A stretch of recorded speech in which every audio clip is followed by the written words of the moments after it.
போட்டிங்கன்னா சரியா இருக்கும். நம்ம மீன் சேர்த்துடலாம். நான் 3/4 கிலோ மத்தி மீன் வாங்கி கழுவி எடுத்து வச்சிருக்கிறேன்.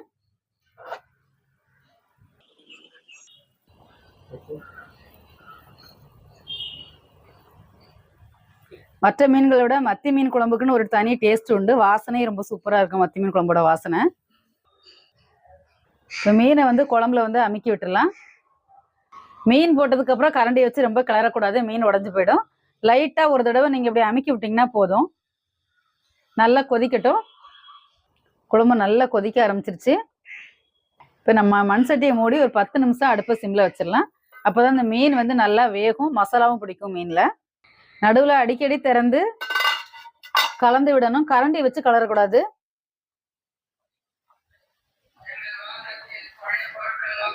இந்த மாதிரி கலந்து விட்டீங்கன்னா போதும், அப்போதான் அடியில பிடிக்காது.